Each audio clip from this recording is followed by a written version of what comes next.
Speaker कौमी assembly का ऐवान में फौज और अदलिया के खिलाफ तकारीर को रोकने का फैसला। आइन में लिखा है अदलिया और आर्म फोर्सेस के खिलाफ बात नहीं हो सकती, ऐसी तकारीर को काटेंगे। अयाज सादिक की इस्लामाबाद में गुफ्तगू। पीटीआई का कौमी असम्बली से वजूद खत्म, अपोजिशन के 80 अरकान सुन्नी इत्तेहाद काउंसिल के मेंबर करार। कौमी असम्बली सेक्रेटेरिएट ने नई पार्टी पोजीशन मुरतब कर ली।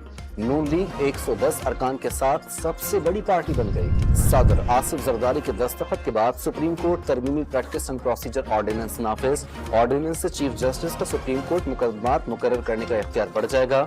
चीफ जस्टिस, उनके मुकर्रर करदा जज और सुप्रीम कोर्ट के सीनियर जज पर मुश्तमिल 3 रुकनी पैनल केस मुकर्रर करेगा। सुप्रीम कोर्ट तरमीमी प्रैक्टिस एंड प्रोसीजर ऑर्डिनेंस से अदलिया के निज़ाम में बेहतरी आएगी। तमाम तरामीम और इस्लाहात अवाम के मफाद में की गई हैं। वज़ीर इत्तलात अताउल्लाह तारड़ की न्यूज़ कॉन्फ्रेंस। शिमाली और जुनूबी वज़ीरिस्तान में फितना अल ख़वारिज की दरअंदाजी की कोशिश नाकाम। सिक्योरिटी फोर्सेस की कार्रवाइयों में 12 दहशतगर्द मारे गए। भारी तादाद में असलहा और धमाका खेज मवाद बरामद। फायरिंग के तबादले में 6 जवान भी शहीद। डीसी ऑफिस लाहौर में डिस्ट्रिक्ट इंटेलिजेंस कमेटी का इजलास। पीटीआई को जलसे की इजाजत देने या न देने के हवाले से तजावीज़ पर गौर किया गया।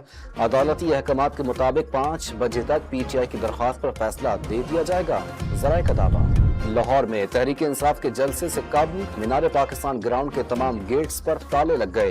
पुलिस की भारी नफरी तैनात। और करतारपुर में बाबा गुरु नानक की 485वीं बरसी की तकरीबात शुरू। भारत समेत दुनिया भर से 10,000 से ज्यादा यात्री करतारपुर पहुंचेंगे।